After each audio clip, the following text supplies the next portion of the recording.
वैष्णव चोरटी आली घरासी करंटी आजी आपुले जतन करा भांडे पांघरून प्राप्त प्रसंगी प्राप्त वेळी प्राप्त स्थळी सगळे तर्फे सेवे करतात गायलेला अभंग भगवत पूज्यपा श्रीमान श्रीमंत संत तुकाराम महाराज यांचा अवघ्या 4 चरणाचा असून बहुतेकांच्या पाठ नसेल पण गाथ्यात असणारा असा अभंग चिंतना करता गायलेला आहे. आजच्या या कार्यक्रमाचं प्रवृत्तीनिमित्त कारण काही जर असेल तर गेली 46 वर्ष आपल्या या देवरुंग गावामध्ये चालू असलेला अखंड हरिनाम सप्ताह आणि त्याच्यातली 4थ्या दिवसाची कीर्तनरूपी सेवा ही महत् भाग्यानं माझ्या वाट्याला आलेली आहे. श्री गुरुकृपेने जसे अभंगाशी मला हितगुज आपल्याशी करता येईल तसं मी करण्याचा प्रयत्न करणार आहे.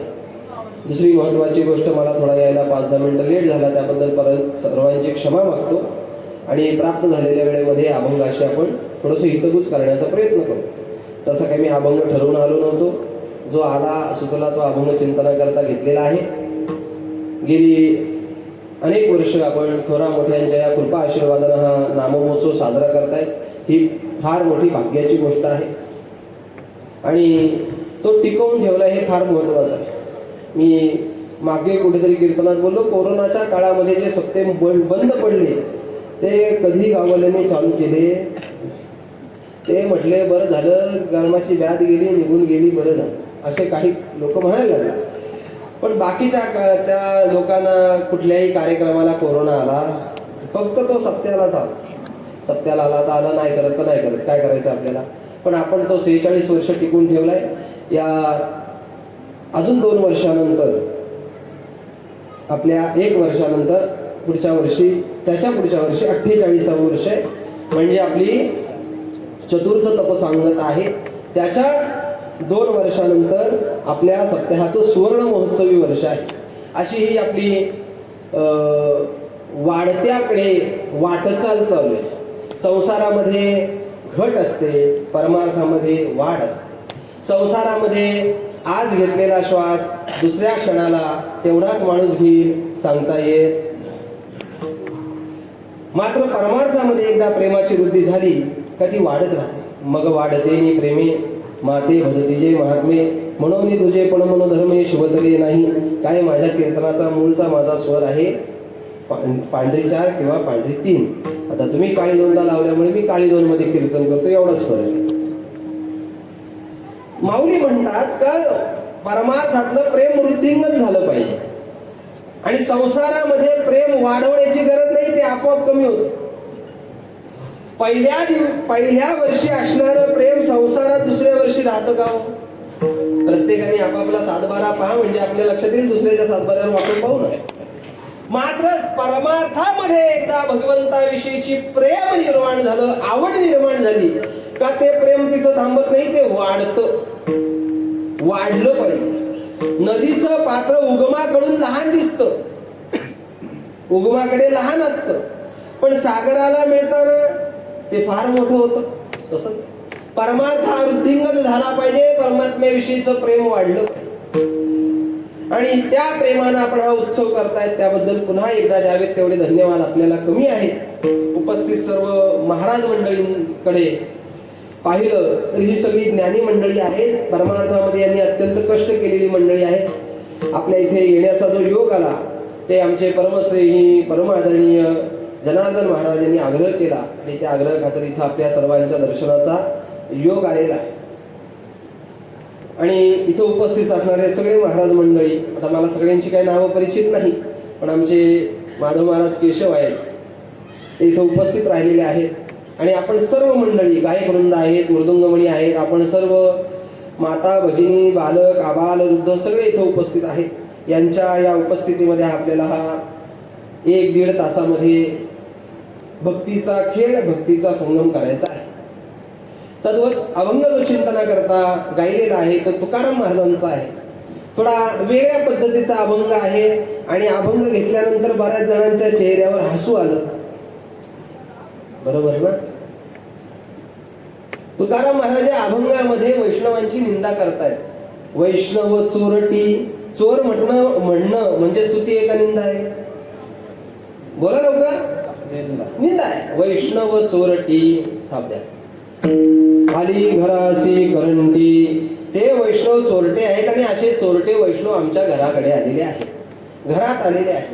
म्हणून काय करा, लोकांना तुकाराम महाराज सांगतात, आजी या फुले जतन करा भांडे पांघरून. तुम्ही काम करा, तुम्ही तुमचं जतन करून ठेवा, घरातली भांडी जपून ठेवा, करा भांडे पांघरून झाकून ठेवा. कारण ज्याच्या घरी ते वैष्णव खातात त्याचं सर्वस्व घेऊन जातात. ज्याचे घरी खावे त्याचे सर्वस्वही न्यावे. काही शिल्लक ठेवत नाही, काही शिल्लक ठेवत नाही. म्हणजे सामान्य चोर चोरीचा सुगावा म्हणजे चोरीचा पुरावा शिल्लक ठेवतो, पण हे वैष्णव चोर असे आहेत ज्याच्या घरी खातील त्याचं सर्वस्व नेतील, पण ते सर्वस्व नेताना तिथे मागे पुरावा शिल्लक ठेवत नाही. तुका म्हणे लाग माग नाही लागो देत लाग. असे जे चोर आहेत त्या चोरांपासून आपलं डबोलं सांभाळून ठेवा. आजी या फुले जतन करा भांडे पांघरून. असा या 4-5 वाक्यामध्ये या अभंगाचा भावार्थ झालेला आहे. आता 1-1.5 तास आपल्याशी गप्पा मारायच्या.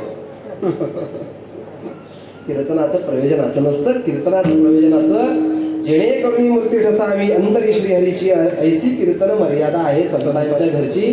सध्या कीर्तनाच्या मर्यादा ढासळत चालल्यात, त्याच्याबद्दल न बोललेलं बरं. आणि बोललं तर लोकांना वाटतं ह्यांना पाकिटं मिळत नाही, ह्यांना कीर्तन भेटत नाही म्हणून हे बोलतात का. आमचं काही आडलंच नाही, आमचा घरंदाज परमार्थ आहे, 8 पिढ्यांचा परमार्थ आहे. त्यामुळे काही परंपरेचे कार्यक्रम संपत नाही आम्हाला, त्यामुळे तसं काही नाही. पण जी संतांनी परंपरा घालून दिलेली त्या परंपरेच्या नियमावलीमध्ये कायद्यामध्ये दंडकामध्ये राहून कीर्तनकारांनी कीर्तन केलं पाहिजे, तर ते कीर्तन श्रोत्यांना आणि वक्त्याला मोक्षापर्यंत नेईल. अन्यथा त्यांची अधोगती ठरलेली आहे असतो. तसा जर विचार केला तर तुकाराम महाराज हे वैष्णव प्रिय आहे. तसं जर पाहायला गेलं तर तुकाराम महाराजांना वैष्णवांचा लळा आहे, वैष्णवांबद्दल आदर आहे, आत्मीयता आहे. अनेक प्रकारानं तुकाराम महाराजांनी वैष्णवांची संगत मिळावी, वैष्णवांच्या संगतीत राहायला मिळावं, अशा प्रकारचं अनेक वर्णन वैष्णवांचं वर्णन केलेलं आहे. आणि ते वैष्णवांचं वर्णन करत असताना अनेकदा त्यांची स्तुती केलेली आहे. अशी कुठे निंदा केल्याचं वर्णन आपल्याला दिसत नाही. त्यांची स्तुती केलेली आहे आणि स्तुती करत असताना तोंड भरून स्तुती केलेली आहे. का ते वैष्णव कसे आहेत. आता वैष्णव कोणाला म्हणायचं, तो वैष्णव कोण असतो, तो कसा असतो, वेळ भेटला तर आपण त्याचा विचार करू अभंगाच्या चौकडीमध्ये राहू. त्या वैष्णवाच्या बाबतीत देवाकडे गेल्यानंतर तुकाराम महाराजांनी दुसरं काही मागितलं नाही, तर देवाच्याकडे गेल्यानंतर वैष्णवांची संगतच मागितली. संगती या गोड वैष्णवांची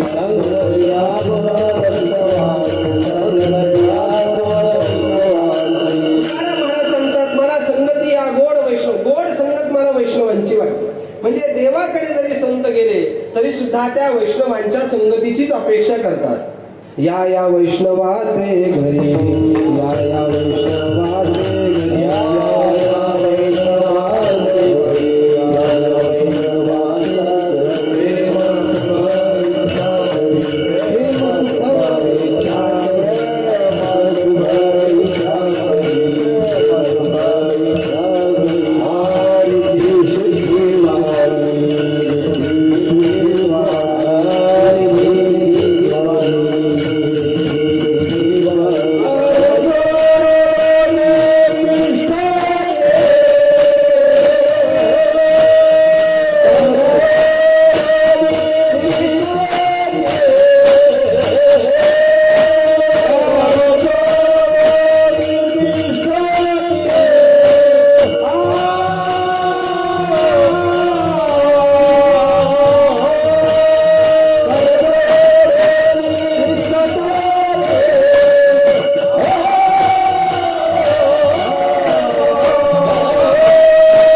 पांढरेतींचा स्वर असताना तुम्हाला मी बोलून दिलं नसतं. आता काय करणार. या वैष्णवाचे घरी प्रेम सुख इच्छा, आता जसं आहे तसं रिद्धी सिद्धी द्वारे तुकाराम महाराज म्हणतात त्या वैष्णवांच्या घरी मला जन्म मिळावा. या वैष्णवांचे घरी काय आहे? प्रेम सुख इच्छा करी. प्रेम सुख इच्छा करी म्हणजे काय? म्हणजे प्रेम आणि सुख त्यांच्या घरी इच्छा करता असा त्याचा अर्थ घ्यायचा का? शब्दार्थ घ्यायचा नाही. तिथं लक्षणवृत्तीने अर्थ घ्यावा लागतो. प्रेम म्हणजे भगवान परमात्म्याचं स्वरूप आहे आणि सुख म्हणजे परमात्मा आहे. असा परमात्मा त्या वैष्णवांच्या घरी वास करतोय. प्रेम सुख इच्छा करी रिद्धी सिद्धी द्वारी. संतांच्याकडे वैष्णवांच्याकडे रिद्धी सिद्धी काही कमी आहेत का? जगद्गुरु तुकाराम महाराजांचं महिपती महाराजांनी लिहिलेलं चरित्र आपण वाचा म्हणजे आपल्या लक्षात येईल. भंडारा डोंगरावर तुकाराम महाराज साधना करत असताना ज्या वेळेला छत्रपती शिवाजी महाराज 100-150 मावळ्यांच्या सोबत आले. मी मावळ्यांच्या म्हटलं, मवाल्यांच्या नाही. सध्याच्या इथं कोण असेल तो सोडून बोलतो. पुढाऱ्यांच्या सोबत मावळे नसतात. कोण असतात? आता ते बरं झालं तुम्ही बोलले. पण शिवाजी महाराज 100-150 आणि एक लक्षात ठेवा, शिवाजी महाराजांच्या मावळ्यांच्या कपड्याचं वर्णन छत्रपती शिवाजी महाराजांनी स्वतःच चरित्र शिवभारत जे लिहिलेलं आहे त्याच्यामध्ये असं केलेलं आहे.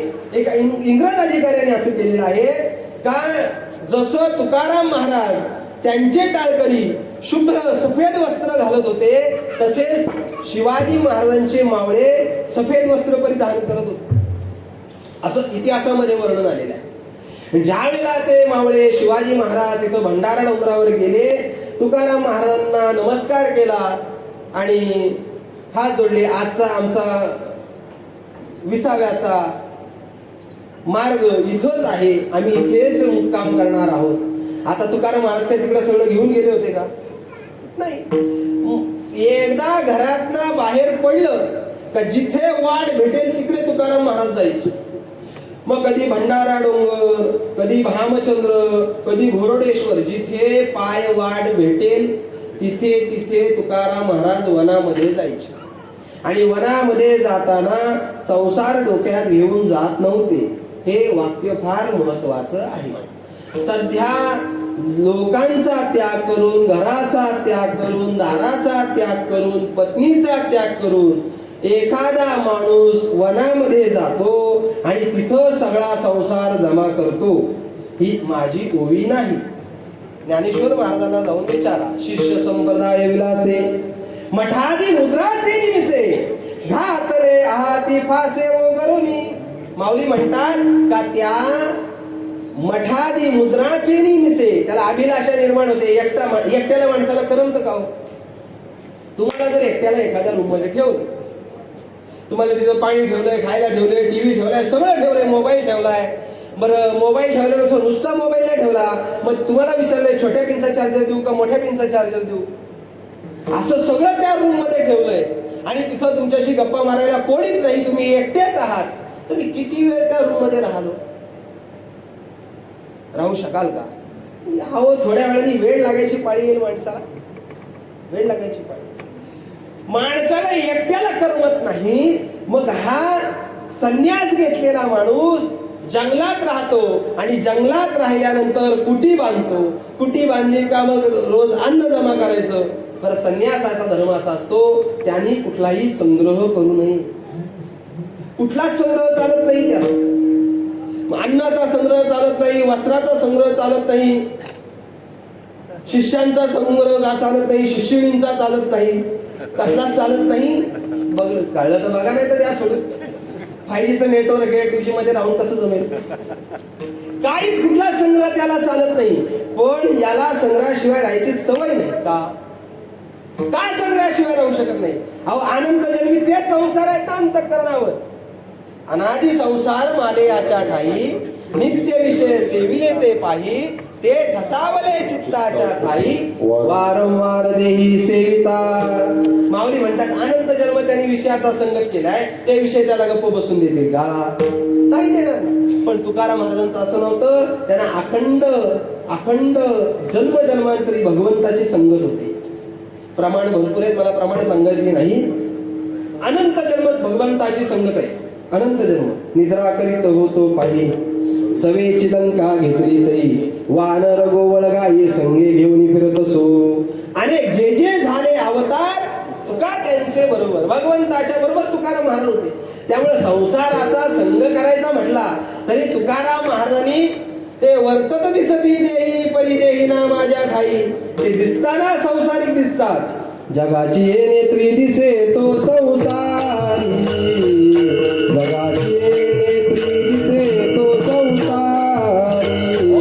जगाची ये नेत्री दिसे तो संसारी, जगाची ये नेत्री दिसे तो संसारी.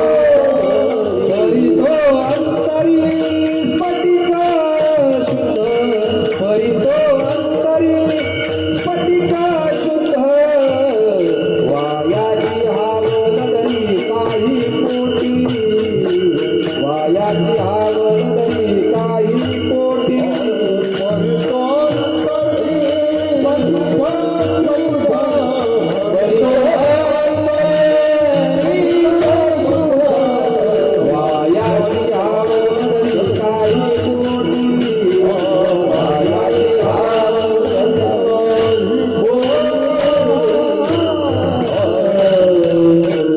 एकनाथ महाराजांचा अभंग आहे. एकनाथ महाराज सांगतात जगाच्या नेत्रानं तो दिसताना संसारिकच दिसतो. लोक पण म्हणतात त्यांच्यात आणि आमच्यात फरक काय आहे? आम्हाला बायको आहे त्यांना बायको आहे, आम्हाला बायका आहेत त्यांना बायका आहे. तुकाराम महाराजांच्या भाषेत असंच बोलायला लागेल ना. किती बायका होत्या तुकाराम महाराजांना? 2 होत्या. त्यांना मुलं आहेत, आम्हाला फरक काय? फरक एवढाच आहे, तू संसारात राहून संसाराचं चिंतन करतोय पण ते संसारात राहून परमात्म्याचं चिंतन करतात, एवढाच फरक. तुका म्हणे संत आणि जन दोहीशी समान भजू नये. दिसताना सारखी दिसणार पण असताना त्यांचं चित्त संसारात नसतं, तर त्यांचं चित्त हे परमात्म्याच्या चिंतनामध्ये असतं. तुकाराम महाराज सर्व संघाचा, हाच विषय चाललेला ना, सर्व संघाचा परित्याग करून रस्ता भेटेल तिकडे चिंतना करता जायचे. बोरडेश्वर भामचंद्र कशासाठी जायचे? गावात कोण विचारत नव्हतं म्हणून. अहो नुसत्या खतपत्राच्या वह्यांच्या तुकाराम महाराजांनी गोणी काढल्या तर त्यांच्या घरामध्ये 15 गोणी खतपत्रांच्या होत्या गहाण. म्हणजे किती जणी तुकाराम महाराजांकडे गहाण असलं बघा. आणि आपण ना अर्ध्या तोळ्याची अंगठी घालतो, नुसता बोट असा वर, तो भात तिकडे जाऊ दे, ते वरण तिकडे जाऊ दे. ती पण त्याच्या पदरची कुठं असते, भीक मागून घेतलेली असते लग्नात सासऱ्याकडनं. एवढी संपत्ती असून सुद्धा तुकाराम महाराज सर्व संघाचा त्याग करताय आणि कुठे जातायत? वनामध्ये. कशासाठी जायचे हो? कशासाठी जायचे म्हणजे लोकांतामध्ये भगवंताचं नामचिंतन होत नाही. आणि लोकांतामध्ये भगवंताचं नामचिंतन करायला घेतलं तर लोक नावं ठेवायला सुरुवात करतात, आपल्या बुद्धीत विक्षेप निर्माण होतो. आणि तो विक्षेप निर्माण होऊ नये म्हणून तुकाराम महाराज याजसाठी वनांतरा,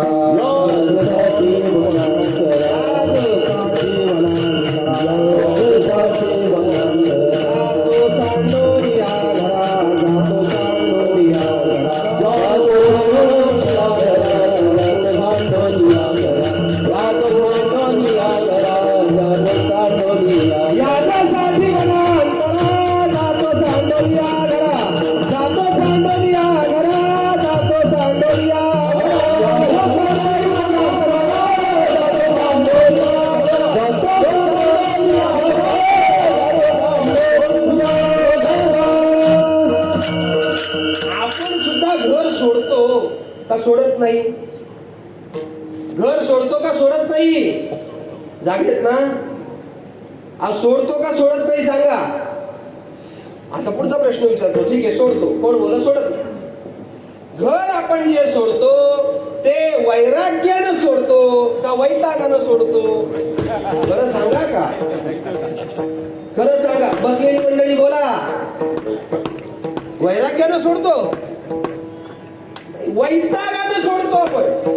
आणि पण वैतागानं आपण जर आपलं घर सोडत असू तर किती जरी वैतागानं आपलं घर आपण सोडलं तरी सुद्धा ते टांग्याचा घोडा बघितला का?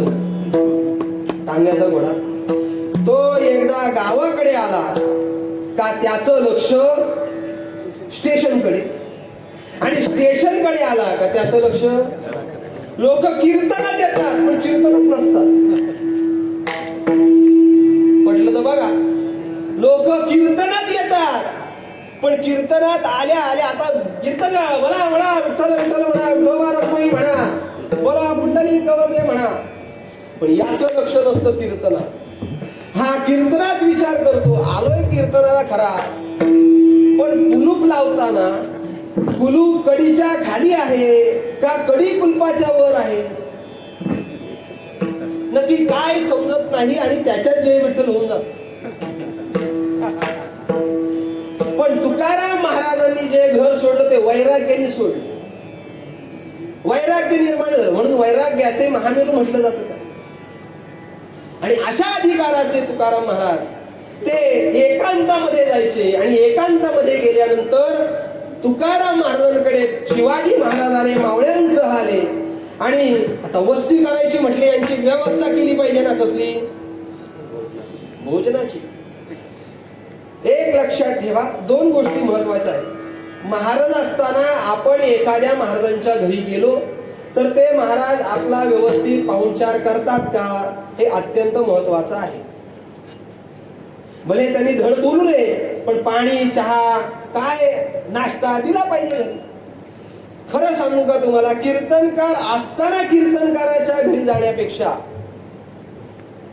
कीर्तनकार घरात नसताना त्याच्या घरी जायचं आणि विचारायचं महाराज आहेत का, मग आतून आवाज येतो कोणाचा, आता काही कीर्तन करायची गरज आहे का, आतून आवाज येतो, गेल्या असतील कुठेतरी भीक मागायला, म्हणजे समजायचं महाराजांना घरात काय पटत नाही, पटत.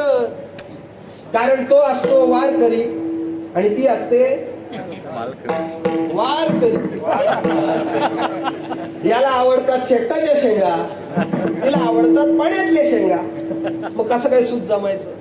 आता ती ब्रह्मदेवाने जोडलेली गाठ ती काय कोणाच्या बापाला सुटत नाही, रावणाला नाही सुटली तर आपल्याला सुटेल का. विरोधाचा भाग सोडा, आता यांचा पाहुणचार केला पाहिजे, यांना जेवण दिलं पाहिजे. मग काय करायचं, काही केलं नाही. तुकाराम महाराजांनी फक्त मनामध्ये चिंतलं, आता यांचं काहीतरी अन्नमय कोश आहे, मी काय 4 दिवस उपाशी राहू शकतो, पण या मावळ्यांना काहीतरी खायला नाही. त्या आत्ता सारख्या आपल्यासारखे मावळे नव्हते, 1-2 भाकरी खाली का त्याचं पोट भरलं.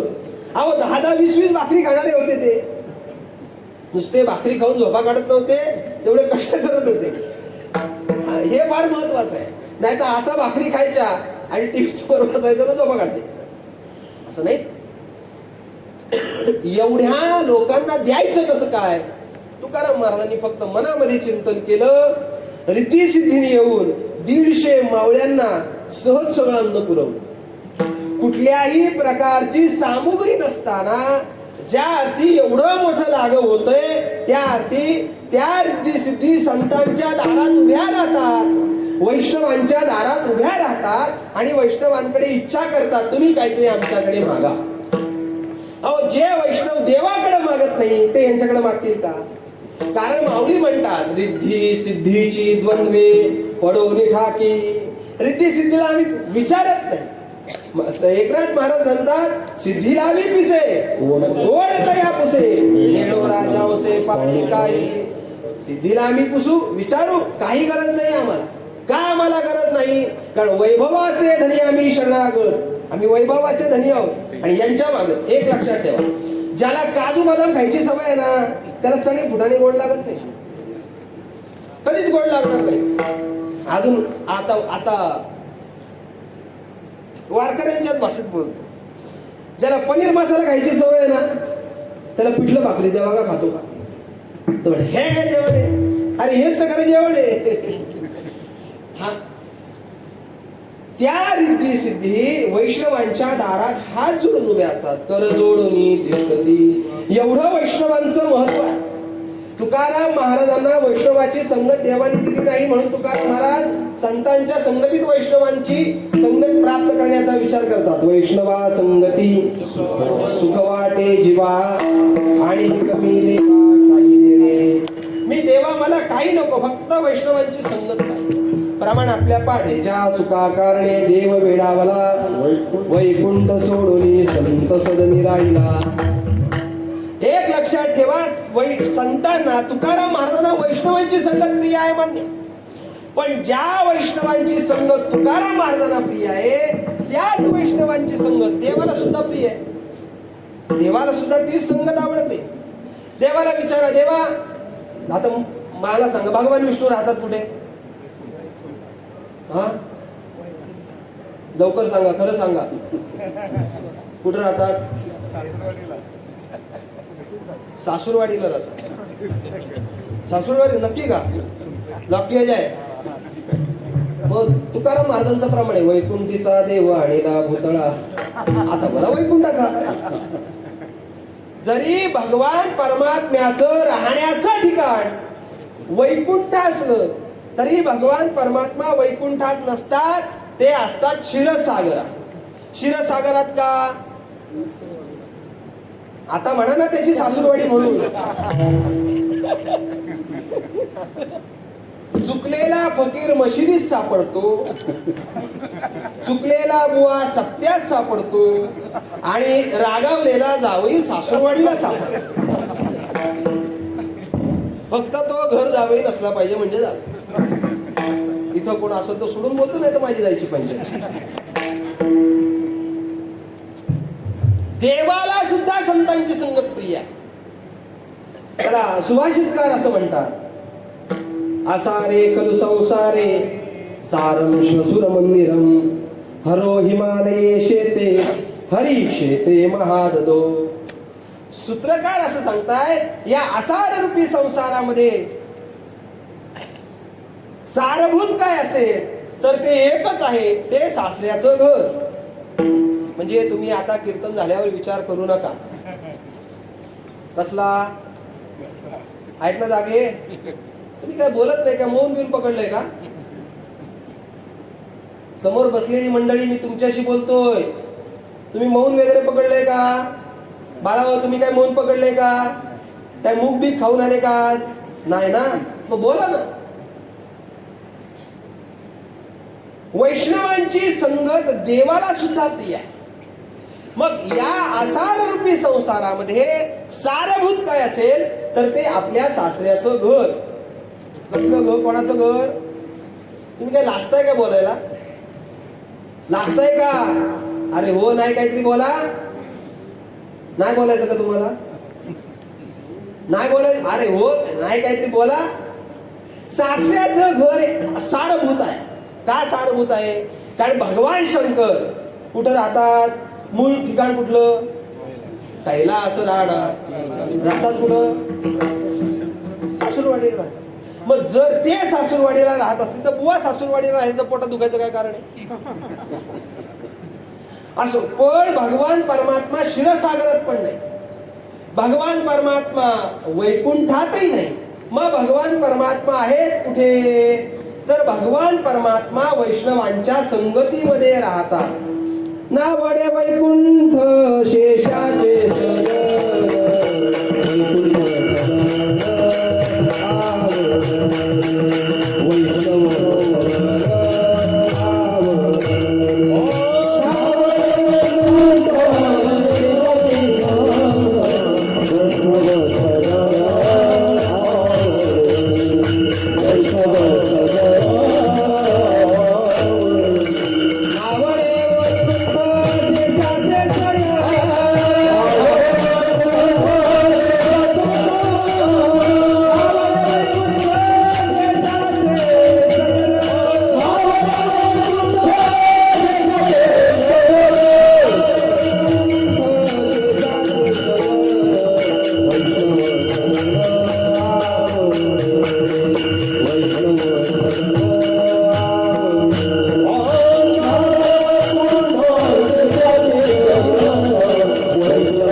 शेषाचं शयन आवडत नाही. काय आवडतं?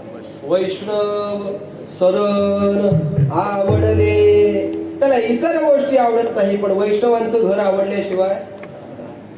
मग भगवान परमात्मा याला सुद्धा वैष्णवांचं संगत प्रिय आहे. तुकाराम महाराजांना सुद्धा वैष्णवांची संगत प्रिय आहे. तसा जर विचार केला तर भगवान परमात्मा निसंग आहे. काय आहे? निसंग आहे. का त्याला प्रमाण? ज्ञानेश्वर महाराज सांगतात, निसंगाचा सांगा तू. तो निसंग आहे. निसंग तुम्हासी राहणे एकट नाही एकट. तुकाराम महाराज सांगतात तो निसंग आहे, पण निसंग असताना सुद्धा त्याला सुद्धा संग करण्याची इच्छा निर्माण होते. हे फार मोठं वैशिष्ट्य आहे. मग जिथे भगवान परमात्मा संगतीची जर अपेक्षा करत असतील तर भगवान परमात्म्याचे आपण अंश आहोत. कोण आहोत? भगवान परमात्मा आपला अंशी आहे. कोण आहे? आपण त्याचे अंश आहोत. ममैव अंशो जीवलोके जीवभूत सनातनः मनःषष्ठाणि इंद्रियाणि प्रकृतिस्थानि कर्षति. भगवान परमात्मा म्हणतात जीव मम एव अंशः. जीव हा माझा अंश. मग जीव जर भगवंताचा अंश असेल तिथे भगवान परमात्म्याला एकट्याला करमलं नाही. करमलं का एकट्याला? तर एकट्याला करमलं नाही म्हणून माणूस एकट्याचा दुपटा होतो. होतो का? अरे होतो का? काय सगळे काय संन्यासी आले का कीर्तनाला? नाही ना. मग बोला ना होतो म्हणून. एकट्याचा दुपटा होतो. मग त्याचा दोनचा पाडा चालू होतो. कळालं तर बघा. दोनचा पाडा बे के बे बे तुम्ही चार. पुढचं माझं गणित कच्चं आहे म्हणा. पाडा चालू होतो. पण एकट्याला माणसाला करमत नाही. सूत्रकार असं लिहितात नारद भक्ती सूत्रामध्ये, एका एकी नरमते. माणसाला एकट्याला करमत नाही म्हणून माणूस काहीतरी आपल्याला मनोरंजन व्हावं, आपल्या बुद्धीला काहीतरी आलंबन असावं याच्या शोधामध्ये असतो. मग भगवान परमात्म्याला सुद्धा एकट्याला करमलं नाही. एकले न कंठेची म्हणून या येणे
त्याला एकट्याला करमलं नाही.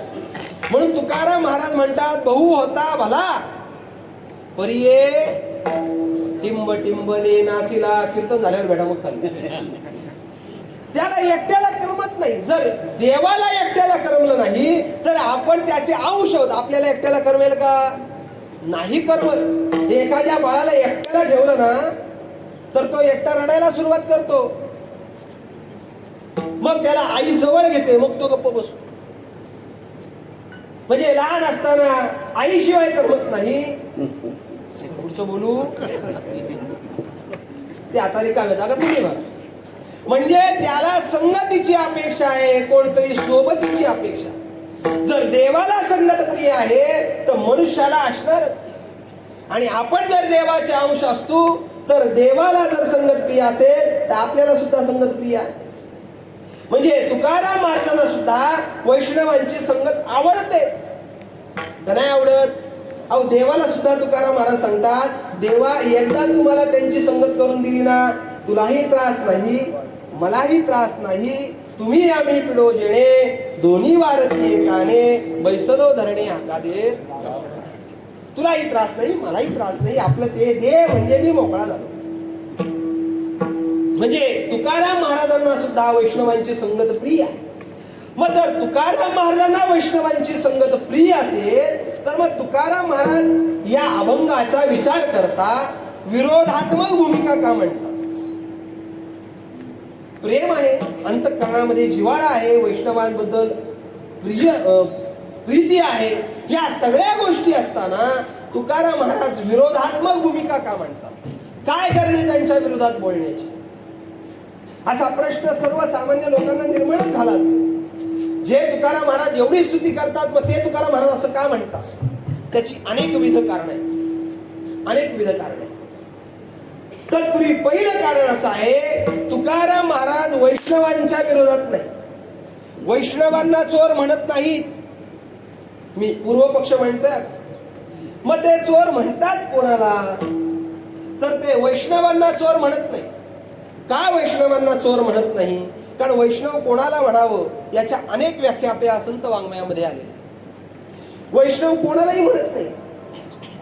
ज्याचं सर्वस्वानं प्रेम भगवंतावर असतं त्याला वैष्णव म्हणतात. अवघी देवावरी माया, अवघी देवावरी माया, अवघी देवावरी माया, अवघी देवावरी माया, अवघी देवावरी माया, अवघी देवावरी माया, अवघी देवावरी माया.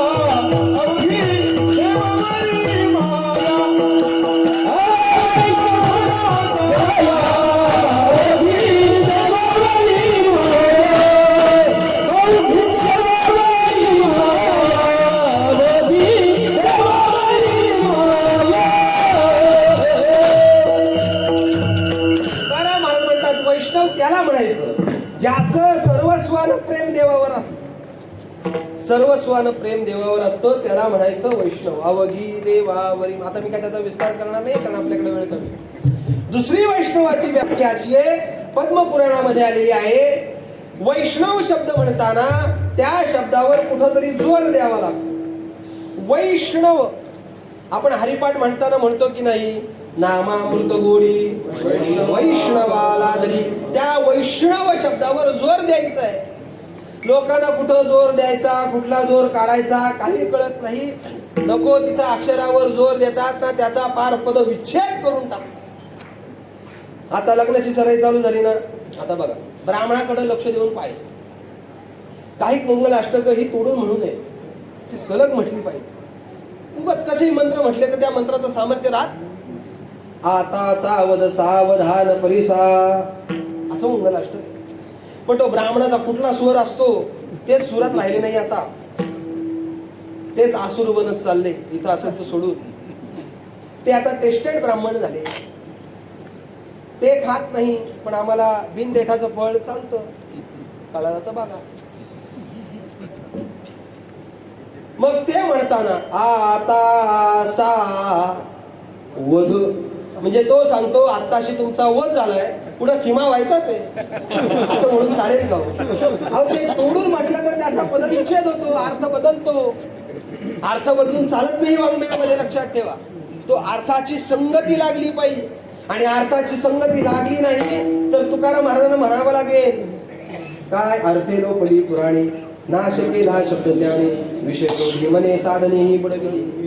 ते अर्थ संगती लागली पाहिजे ना, त्याची अर्थ संगती लागली तर त्याला किंमत आहे. अर्थ संगतीच लागली नाही तर त्याला काही किंमत राहत. वैष्णव शब्द म्हणत असताना त्या न शब्दावर जोर दिला का आपल्याला गणितातल्या 2 संख्या मिळतात. मी आकडे म्हणत नाही. कळालं का तुम्हाला? लोक सध्या आकडे लावायला जातात. त्यामुळे आकडे म्हटलं का लोकांना बरं वाटेल. काही काही बरं झालं महाराज बोलले आकड्याचं. होते का आज कुठला तरी आकडा सांगतील महाराज, तो आपण उद्या लावू. संख्यावाचक 2 शब्द आले तिथे. वैष्णव 20 अधिक 9 म्हणजे 9. आता हे 20 आणि 9 काय? ही 29 व्रत आहे. आणि ही 29 व्रत जो करतो त्याला वैष्णव असं म्हणतात. आता ही 29 व्रत कुठली? 12 महिन्याच्या 24 एकादशा अधिक महिना सोडून 12 महिन्याच्या किती एकादशा? 24. बरोबर आहे. मग हे वरचे 5 कसे काय वाढले? त्याचं भागवतामध्ये चिंतन आलेलं आहे का जसे एकादशीचं व्रत, एकादशीचं काय आहे? व्रत आहे आपल्या संप्रदाय, आणि सोमवार काय आहे? उपवास आहे. हा सोमवार उपवास आणि एकादशी व्रत आपण केलं पाहिजे. मग ते एकादशीचं व्रत केल्यानंतर 24 एकादशा केल्यानंतर 5 पर्व काळाचा उपवास हा एकादशी सारखा करायचा. बोला असतो, मी कुठं पाहायला येणार आहे? मग चैत्र महिना आला का चैत्रामध्ये रामनवमी, रामनवमीचा उपवास हा एकादशी सारखा करायचा, म्हणजे दुपारी 12 वाजता सोडायचा. बरोबर ना? बोला हो, बोला. नाही. लोक म्हणतात रामाचा जन्म होतो कधी ना आम्ही निठवाभर भात खातो कधी. चालत नाही. रामनवमी झाली का वैशाख महिन्यामध्ये येते नृसिंह जयंती. आता ती आपल्या कॅलेंडर मध्ये आहे पण आपल्या कॅलेंडर मध्ये नाही. नृसिंह जयंतीचा उपवास एकादशी सारखा करायचा असतो. नृसिंह जयंती झाली का मग पुढे येते, त्याला म्हणतात चैत्र वैशाख, श्रावणामध्ये येते त्याला म्हणतात कृष्ण जन्माष्टमी. लोक विचार करतात रात्रीचे 12 वाजतात कधी आणि आम्ही 2.5 भाकरीचा काटा काढतो कधी. चालत नाही. दुसऱ्या दिवशी उपवास सोडा. त्याच्यानंतर भाद्रपद महिन्यामध्ये येते त्याला वामन द्वादशी म्हणतात. काय म्हणतात? ती एकादशी झाली का जोडून येते, तिला काय म्हणतात?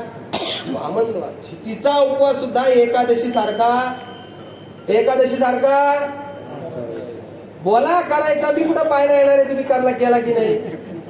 एकादशी सारखा करायचा. आणि मग पुढे येते ती महाशिवरात्र. काय येते? महाशिवरात्र. महाशिवरात्रीचा उपवास सुद्धा एकादशी सारखाच करायचा असतो. चीट पाखरू पण खायचं नसतं.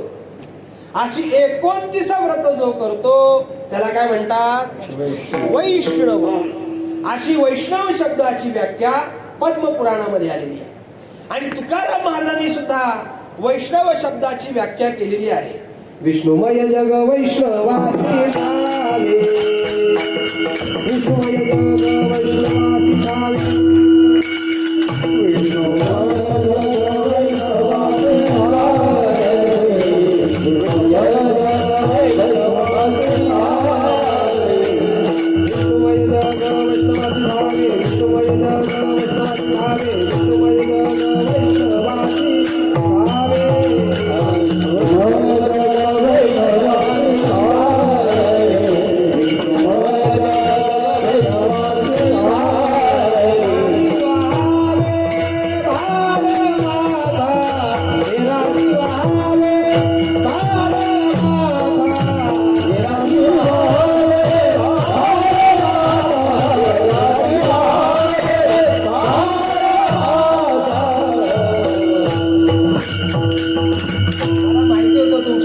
पाठ आहे. विष्णुमय जग वैष्णवांचा धर्म, वेदा वेद ब्रह्म अमंग. आपण भट्टीतनं निघाल्यामुळे आपल्याला काही कमी नाही. तुकाराम महाराज सांगतात विष्णू वैष्णव कोणाला म्हणायचं? ज्याला सगळीकडे ओतप्रोत भगवान परमात्मा भरलेला आहे, अशी ज्याला अनुभूती आलेली असते. भरला गणदाट हरी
किंवा ज्ञानेश्वर महाराज म्हणतात सर्व गटी पूर्ण एक नामे, सर्व गटी पूर्ण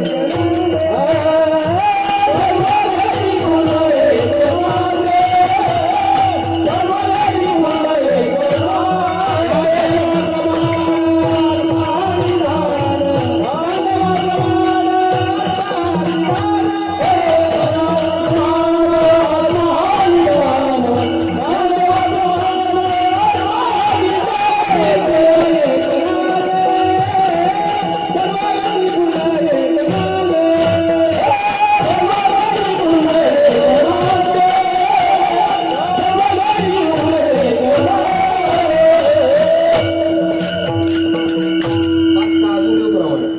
विठ्ठल जळी स्थळी भरला विठा धावना हे उरला दिव्या दृष्टीने पाहिला विठ्ठल. किंवा तुकाराम महाराज म्हणतात सर्वत्र संपूर्ण गगन जैसे. किंवा ज्ञानेश्वर महाराज म्हणतात सूर्य प्रकाशक सहस्र असा भगवान परमात्मा ओतप्रोत भरलेला आहे.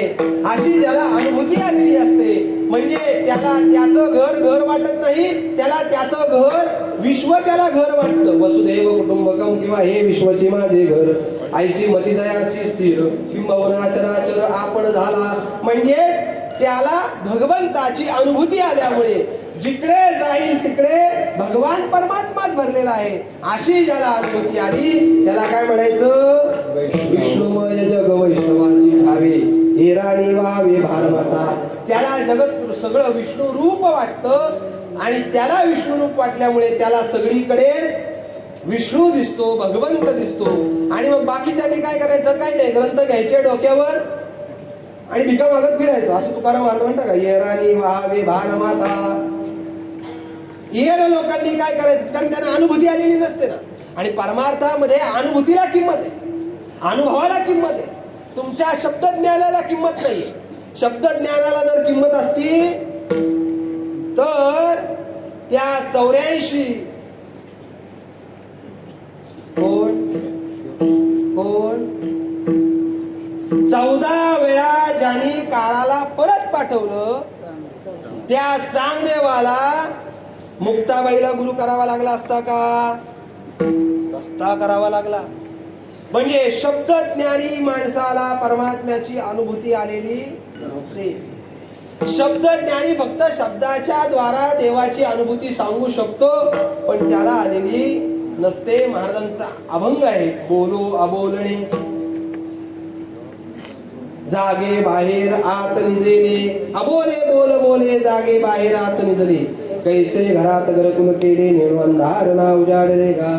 त्याला अनुभव आलेला नसतो म्हणून येरानी व्हावे भारमाता. अशा 3 महत्वाच्या व्याख्या आपल्या शास्त्रामध्ये आलेल्या आहेत. आता बऱ्याच व्याख्या आहेत त्या तुम्ही पहा, महत्वाच्या होत्या त्या मी सांगितल्या. तसा जर विचार केला तर तुकाराम महाराज सांगतात अवघी देवावरी माया तो वैष्णव आहे. पद्मपुराण सांगतं 29 व्रत करतो तो वैष्णव आहे. आणि तुकाराम महाराज सांगतात भगवंताची सर्व ठिकाणी ज्याला अनुभूती आलेली आहे तो वैष्णव आहे. मग एवढं जर तुकाराम महाराज वर्णन करत असतील तर मग या अभंगामध्ये उपरोधिक भूमिका, विरोधात्मक भूमिका तुकाराम महाराजांनी का मांडावी? मग नक्की तुकाराम महाराज तुम्ही कुठल्या वैष्णवाला चोर म्हणता? फार महत्वाचा मुद्दा आहे. कुठल्या वैष्णवाला चोर म्हणतात? तर तुकाराम महाराज खऱ्या निष्ठावंत वैष्णवाला चोर म्हणत नाही, तर ज्यांनी वैष्णवाचं सोंग धारण केलेलं आहे, ज्यांनी वैष्णवाचं सोंग धारण करून जो समाजामध्ये त्या सोंगाची बतावणी करतो त्या वैष्णवाला तुकाराम महाराज चोर म्हणतात. अभंगाच्या पहिल्याच्या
वैष्णवाचं सोंग घेतलेलं आहे ते वैष्णव महाराज म्हणतात चोर आहे. एक लक्षात ठेवा, एखाद्याचं सोंग घेतलं का त्या सोंगाची बतावणी करता आली पाहिजे. जर सोंगाची बतावणी व्यवस्थित करता आली नाही तर आपलं पित्तळ उघडं पडतं, खरंच पडतं उघडं. त्या कर्णानं ब्राह्मणाचं सोंग घेतलं आणि कुठं गेला, परशुरामाकडे गेला. आणि परशुरामाची सवय अशी होती, ब्राह्मणाशिवाय धनुर्विद्या कोणाला शिकवायची. हा तिथून वाद चालू आहे. म्हणलं तर बघा नाही तर महाराजांनी फक्त सांगितलं, आम्ही फक्त ऐकलं. याता याती धर्म नाही विष्णुदासा, निर्णय येतो ऐसा. ते म्हणतात वेदशास्त्रात आहे, आपल्यात कुठे. ब्राह्मणाशिवाय कोणाला धनुर्विद्या शिकवायची नाही. याने सोंग घेतलं, सोंगाची बतावणी याला करता आली. शेवटी शाप पत्करावा लागला. युद्धाच्या ऐन वेळेला तुला विद्या आठवणार नाही. शेवटी काय व्हावं लागलं, मरावं लागलं. तुकाराम महाराज म्हणतात, तुका म्हणे सोंग वाया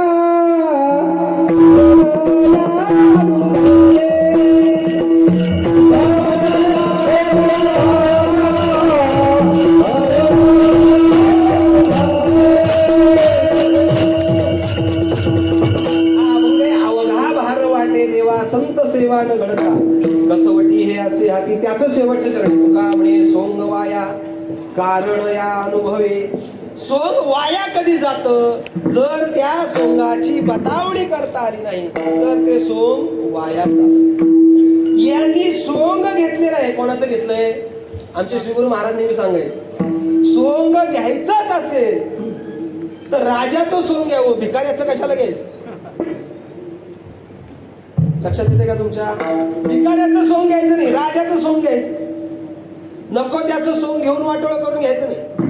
बरं, सोंग घेतल्यानंतर त्या सोंगाची बतावणी करता आली पाहिजे. आमच्या गावामध्ये आमचे आजोबा असताना एक नाटक होतं.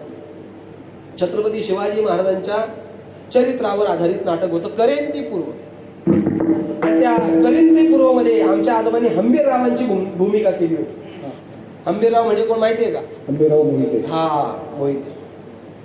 हंबीर मामा, शिवाजी महाराजांचे मामा, त्यांची भूमिका आमच्या आजोबांनी केली होती. तर त्याच्यामध्ये एक पात्र पाहिजे होतं आणि ते बाईचं पात्र पाहिजे होतं, स्त्रीचं पात्र पाहिजे होतं. आता स्त्रीचं पात्र पूर्वीच्या काळामध्ये काही स्त्रिया नाटकात काम करत नव्हत्या. 90व्या शतकानंतर स्त्रिया नाटकामध्ये काम करू लागल्या, त्याच्या अगोदर करत नव्हत्या. मग काय करायचं बरं, ज्यानी नाटकाचं पात्र करायचं होतं तो दुसऱ्या गावातला होता, त्याला काहीतरी अडचण आली. आता करायचं काय करायचं म्हणजे आता स्त्रीचं पात्र कोण करणार. मग मीटिंग बसली. मीटिंग मध्ये ऐन वेळेला जर स्त्रीचं पात्र करणारं कोण भेटलं नाही तर आपलं सगळं नाटकाचं नाटक होईल. बघता काय माझ्याकडं, करायचं काय आता, काय करायचं म्हणजे.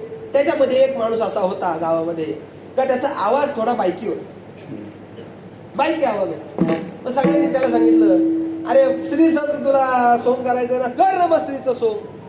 तो म्हटलाय माझ्या चांगल्या भरदार मिशा आहेत, म्हणजे त्यांनी काढल्या, हे लक्षात. आणि मी स्त्रीचं सोंग करू, आपल्याला पडत नाही. अरे तू केलं नाही तर मग करणार कोण. तुझा आवाज मॅच आहे, तुझी शरीरयष्टी तशी आहे, त्याच्यानंतर तू दिसतो सुद्धा तसाच, तुझा आवाज सुद्धा मॅच होईल. हे सगळं बरोबर आहे म्हटला. आता एवढं गोड बोलल्यानंतर त्याला पण बरं वाटलं. ते बरोबर आहे, पण प्रश्न असा आहे, स्त्री सारखं मला कसं वागता येईल. ती चालते कशी, ती बोलते कशी, तिचे हावभाव कसे, हे मला कसं काय कळेल. लोकच होती ती 12 गावचं पाणी प्याली. ती म्हटली सोपं आहे, सकाळी उठायचं ना गेटाच्या विहिरीवर जायचं, लांब बसायचं, जवळ जाऊ नको नाही तर विहिरीत ढकलतील तुला. त्या लांब बस आणि त्या महिला चालत कशा येतात, चालत कशा जातात, एकमेकीशी संवाद कशा करतात, हे फक्त तू बारीक लक्ष देऊन पाहायचं आणि तसंच्या तसं करायचा प्रयत्न करायचा. आता हे कळण्यासाठी नटरंग पिक्चर बघायचा, म्हणजे तुमच्या लक्षात येईल. त्याने सगळे हावभाव आविर्भाव सगळे पाहिले आणि जसेच्या तसे स्त्रीसारखे हावभाव करायचा त्यांनी प्रयत्न केला. त्याच्यात तो यशस्वी झाला. नाटक पूर्ण झालं. नाटक झाल्यानंतर लोकांना प्रश्न पडला, अरे ही स्त्री कुठून आणली होती तुम्ही? एवढा हावभाव करणारी अशी स्त्री आणली कुठून? ते म्हणले कुठून आणली म्हणजे गावातलीच. गावातली म्हणजे त्यालाच आम्ही साडी नेसवली. एक लक्षात ठेवा, पुरुषानं स्त्रीचं सोंग कधी करू नये. शास्त्र असं सांगतं, पुरुषानं स्त्रीचं सोंग करू नये. एखाद्या वेळेला स्त्रीचं सोंग करता आलं तर ठीक आहे, पण राधेचं करू नये. महाराज म्हणतात, राधा होऊन या नाचेल पोंगडा, तो होईल हिजडा सप्तजन्मी. 7 जन्माचं रिझर्वेशन झालं त्याचं. स्त्रीची भूमिका पुरुषानं करून आता यांनी केली. अख्खं नाटक झालं. माणूस मेला पण परत त्याला पुरुषासारखं वागतात. सोंग करता येतं, सोंगाची बतावणी करता येते, पण त्या सोंगाच्या बतावणीमध्ये जर एखादा तो अडकला तर त्याच्या जीवनाचं वाटोळं होतं. म्हणून सोंग करताना त्याची बतावणी करायची आणि परत आपल्या मूळ स्वरूपात यायचं. लक्षात ठेवा, हे करता आलं पाहिजे. या वैष्णवांनी या चोरांनी वैष्णवाचं सोंग घेतलेलं आहे, पांघरुण वैष्णवांचं घेतलेलं आहे. आणि मनामध्ये भाव काय? आता बघा ना, पंढरपूरच्या वारीला बरेच जण वारकरी जात असतील ना, इथे जाता की नाही? आळंदीच्या वारीला जाता की नाही? पण आळंदीच्या वारीला कसे आपल्या परिसरातलेच लोक असतात, पण पंढरपूरच्या वारीला अख्ख्या महाराष्ट्रातले झाडून असतात. मग एखादा नवीन वारकरी पंढरपूरच्या वारीला आला तर वारीला आल्यानंतर त्याला काही कळत नाही, कसं चालावं, कसं बोलावं, कोणाच्यात राहावं, कोणाच्या बैठकीत बसावं, कोणाशी बोलावं, कोणाच्या बरोबर जावं, हे कळत नाही त्याला. तो नवखा असतो. मग तो नवखा माणूस जो चोर असतो तो बरोबर ओळखतो, हा नवीन आलेलं दिसतोय पार्सल आहे आळंदी पंढरपूरच्या वारीला. मग ज्यांनी वैष्णवाचं वारकऱ्याचं सोंग घेतलेलं असतं ना, तो लगेच ओळखता येतो. भला मोठा गंध लावलाय कपाळाला, अशा 25-30 माळा शर्टाच्या वरती काढलेल्या आहेत तुळशीच्या, असे मुद्रा लावलेल्या आहेत तोंडाला, गालाला, कपाळावर, हातावर, अशा मुद्रा आहेत. 12 टिळे लावलेले आहेत. आणि असा वारकरी त्याला वाटतो काय वारकरी आहे, काय वारकरी आहे, काय वारकरी आहे, काय